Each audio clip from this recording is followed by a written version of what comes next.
in criminal matters and an ambitious partnership together to fight money laundering and the financing of terrorism. The White Paper produced by the United Kingdom contained, and I'll repeat this, some positive guarantees on the protection of fundamental rights and a recognition of the role of the Court of Justice of the European Union as final arbiter of European Union law. But we now have to discuss how, in concrete terms, that is translated into practical form. Now, subject to reciprocity and guarantees as to procedural rights of suspects, we have, I think, all the necessary building bricks to build a close and effective relationship between the Union and the United Kingdom on a series of subjects which are very important for the citizens. Mechanisms for extradition, a framework, therefore, reciprocity on passenger data to be able to trace and follow individuals involved in terrorism, and the exchange of data on DNA, fingerprints, and vehicles. With Dominic, I looked at a number of questions of foreign policy, external security, and defence matters.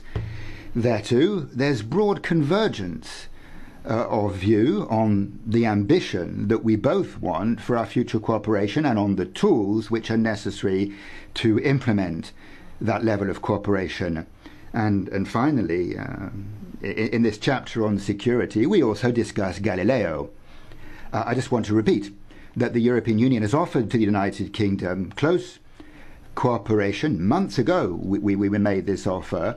The civilian and commercial Galileo signal will, of course, remain accessible to the United Kingdom and to businesses in the UK within the framework of our new partnership. Our offer includes as well access to the so-called PRS signal, the Public Regulated Service, on the basis of an agreement which will be negotiated with the United Kingdom, as we are doing at the moment with other allies, the US and Norway. And now it's up to the United Kingdom. It's up to the United Kingdom to decide whether, as they wish, they would like to get involved in that close cooperation.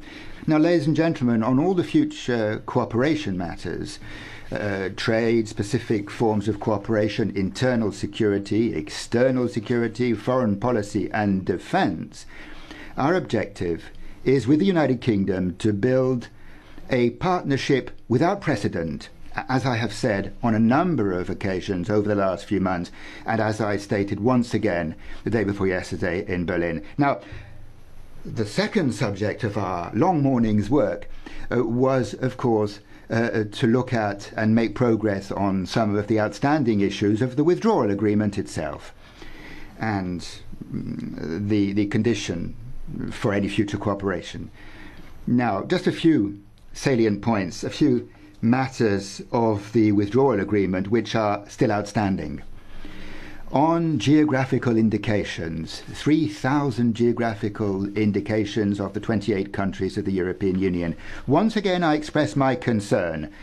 The European Union's position is clear. Brexit must not lead to a loss of rights in intellectual property which exists now. We have to protect the whole stock of geographical indications, and that is an international obligation, no less. And since this is one of the subjects which is related to the separation, it, of course, has to be made clear in the withdrawal agreement. So we shall be returning to this subject, a subject on which we have to find a solution in the withdrawal agreement. Another subject of the separation is the protection of personal data. Data which will be sent to the UK up to the end of the implementing phase, the transition period, by, for example, banks or insurance companies, or even by the police. It's an important matter. It's an important matter for citizens, but also for the economy and for security itself. And I think, Dominic, it's fair to say that we are making genuine and good progress. All the other subjects of the separation, Euratom, the procedures of the Union, the governance of the agreement itself, will be discussed over the next few weeks. And then finally, ladies and gentlemen, just a reminder about Ireland and Northern Ireland. Now, we must have a detailed backstop solution which is legally operational in the withdrawal agreement. The Prime Minister, Theresa May, committed herself to this, as have all the leaders of European Union institutions, the Parliament, for example. It's a matter of some urgency. We have to work on drafting an operational backstop. And for that, I've asked Dominic and his team to give us a certain amount of data which is necessary for the technical work which we need now on the data, the place where and how the necessary controls and checks take place. This backstop is critical. It's essential to conclude the negotiations because, as I said, with no backstop, there will be no agreement. Now, ladies and gentlemen, our work is continuous. It is going to continue. And I would like to say see you next week. Dominic, please, take it from here. Michel, thank you again for hosting us over here in Brussels. And can I also thank both of the technical teams on the Brussels side, the EU side, and on the UK side for the excellent work that they've been doing. We had a very good session today and made valuable progress. On the withdrawal agreement, we are making further progress each week on data protection, on the governance issues, including dispute resolution, on the link between the withdrawal agreement and the future relationship that we are forging together, and also on those issues around administrative and judicial procedures. And all in all, I think the contours of an agreement and a deal on the withdrawal agreement are becoming clearer and clearer, which is a positive. On Northern Ireland, we remain committed to giving effect to the joint report, continuing the work on the potential solutions, working with Michel and his team on some of the issues he's raised, and continuing to drive that forward. The solutions must be workable. They've got to be workable for the communities living in Northern Ireland and living in the Republic of Ireland, the people affected in their daily lives by what Michel and I are negotiating on behalf of the EU and the UK at the moment. On the future relationship, I think there's also real progress on the security issues in the way Michel described. We do feel on the UK side we need to be even more ambitious. I understand the EU position and the legalism that underpins that and the principles that underpin it. But the starting point for the UK is always on the security that we want to maintain as much operational cooperation as is feasible to keep our citizens safe, UK citizens, European citizens, and we've made clear, and I continue to affirm, that Europe's security is the United Kingdom's security. On the economic partnership, we've talked through further the UK proposals to make sure we can answer any questions and elucidate and clarify some of the points. We understand also the EU restraints and the legal framework that underpins those restraints that they're based on, and there's clearly more work to do. We must remember that beyond Brussels or the Westminster Village or the politicians or civil servants involved in working this through, that actually there are real people affected by the trade negotiations, whether it's the jobs and the livelihoods of UK firms and UK workers, or the jobs and the livelihoods of European and EU workers. And we've got to be really ambitious for all of them in this negotiation. We remain committed to accelerating and intensifying our negotiations. I think we've done well on the substance. I think there's a good dynamic between the two teams. We're committed to the October Council. There's maybe some flexibility, but we're committed to resolving the deal by then. And ultimately, on my side, I am stubbornly optimistic that a deal is within our reach, if both sides grasp the opportunity. Thank you very much. Okay, we'll have time for a few questions. I see Jurek and I see Michel. Let's start with Jurek and then Michel will come to you. Jurek Kuczkiewicz pour le Journal Le Soir. I'm here, Mr. Hello. A question in French, if I may. On entend bien... Of course you can speak French. We understand that the atmosphere, the mood, the will is good and great, and you're saying with some emphasis that the partnership that you're building in the future will be never seen, unprecedented, a whole new kind of partnership. So we can see the will. But on the withdrawal agreement, you repeated what we're hearing. That is that on geographical indications and on the Ireland backstop, there's still work to be done. So my question is, can you give us any elements that show that there's been progress this week or last week? Or are you still basically at the same point on these last big obstacles and chapters of the withdrawal agreement? Well, there's no sort of overemphasis or emphasis. I was simply saying, and these are words I used yesterday or the day before in Berlin, unprecedented partnership is simply the truth. When you look at the relationship that we've created over 20, 30 years with various third countries, we see that what the European Union, what the heads of state and government are proposing in the March guidelines, if we achieve that, then you really do have a partnership with no precedent. This is a very ambitious free trade agreement, specific agreements in all sorts of areas of common interest, aviation, transport, universities, research, and what have you.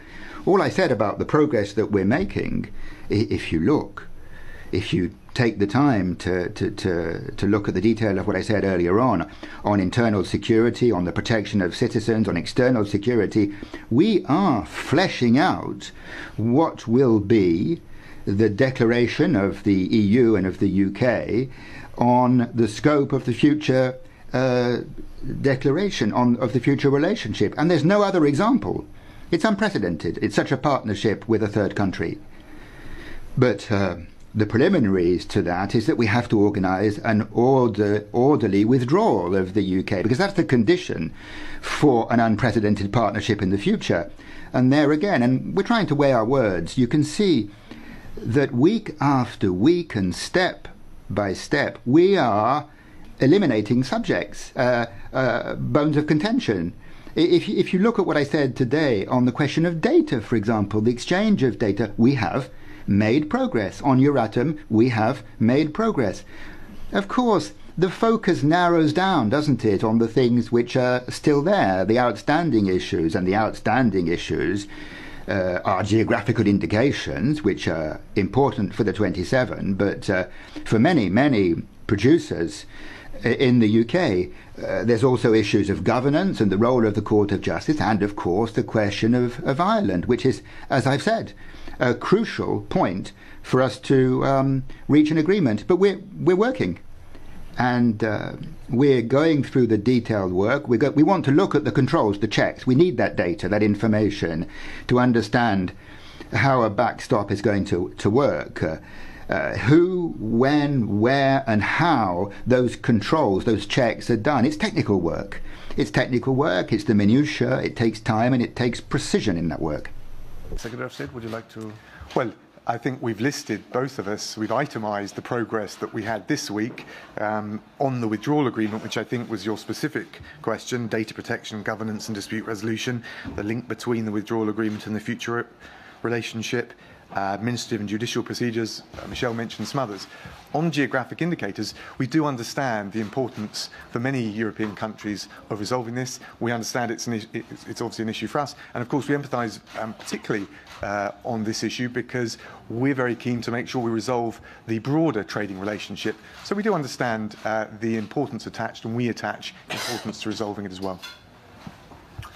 Next question goes to Michel. Michelle Clifford, Sky News. Mr. Raab, this week you talked about creep in the negotiations. Simple question for you both. After your talks today, do you think it's more or less likely a deal will be reached by October? Perhaps you could give me odds. And Mr. Barnier, specifically to you, even if progress is made in the next few weeks, how concerned is the EU side that will be scuppered at the Tory party conference at the end of September? Well, shall I go first on, look, I'm as confident, if not more confident, that we can reach a deal in the way I described. I think with the goodwill, the ambition, the pragmatism on both sides, there's a real opportunity here to grasp. On timing, we're aiming for the October Council. There is a measure of leeway, but that's what we're aiming for. No odds? I'm a negotiator, not a gambling man. Madame, Quelquefois, quand on me dit Sometimes when people ask me, are you optimistic? Dominic said he was optimistic. Or are you pessimistic? Sometimes I get asked these questions. Sometimes there are reasons to be optimistic and pessimistic. Depends on exactly what moment it is. But if you ask that question to one of the founding fathers of the European Union, Jean Monnet, he used to answer this question, are you optimistic or pessimistic? He'd say, neither. I'm determined. And I'm determined. And I said this from the word go. We're going to find an agreement for an orderly withdrawal, which is much better than the opposite. And Dominic and I think it's possible to reach that agreement in October. It's not a lot of time, but no one's talking about a few days here or there. But that's our objective, and we're working towards it. Time to go for a handshake. encore une question, non? There's one more question, yes. Catherine Fior, EU reporter. Secretary of State, you've said that you're looking for a solution that's workable for both communities in Northern Ireland. I appreciate that you've got very close links with the UP through your supply and confidence agreement. But can you say if you've met with the representatives of the nationalist community, and I'm thinking maybe of Michelle O'Neill here, I mean, when have you met with her, and have you just, what are the nationalist community telling you in Northern Ireland? Well, we obviously engaged, as we have been along the process, as well before my appointment, with all elements of the community, both myself, but also through other ministers and at official level. My door is always open to talk to anyone, and not just in relation to Northern Ireland, but in the devolved administrations in the UK more generally. So we want to make sure we carry as many people with us as possible. There are strong views on Brexit, but we need some unity of purpose. One last one. Je n'ai pas dit un petit mot, Madame, de... I didn't say anything about your last point, did I? I'm not going to comment on the internal political life of the United Kingdom, conferences of this party or that party. You know, we're negotiating with Theresa May's government, with Dominic Raab and his team, and they're the ones round the negotiating table. What do you think is the chance of an extraordinary summit in November? And also, is there a date? Extraordinary. What is the chance of an extraordinary summit, Brexit summit in November? And also, is there a cut-off date? If before that you don't reach an agreement, you will start working on a no-deal Brexit. Thank you. No. D'abord, nous travaillons. We're working. I'm working for a deal. And again, it's very complicated. We're building a treaty. When you think about it, that is a legal document. It has to be precise, robust, solid, give all the guarantees to everyone concerned, all the stakeholders. I'm working for a deal. You were talking about the chance or the need for an extraordinary summit. At the moment, we're working on the basis of a certain objective, which is October. But no one's talking about a few weeks. I've always said that to you. It's not about a few days or weeks. If we need a little bit more time, then we have that flexibility. The only thing I have already said here, I think it's also true on the UK side, is that if you take account of the date chosen by the United Kingdom to leave, that's the 29th of March, which is in UK law, and you simply count backwards the time that you need for ratification, about 3 months here or there, on each side, then it takes you to November at the latest. It's as simple as that. So for this stage of the long negotiation, and there are other stages, because after this first stage and the ratification, there will be one or more parallel discussions and one or more parallel negotiations on the future relationship during the implementing phase, the transition period. Our objective, therefore, is to complete by November, before November. There's a measure of flexibility, but we're aiming for the October Council. Thank you very much. Thank you very much, colleagues.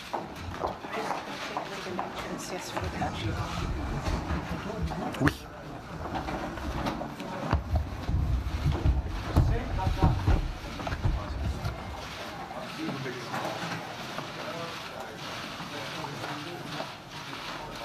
This side. Okay.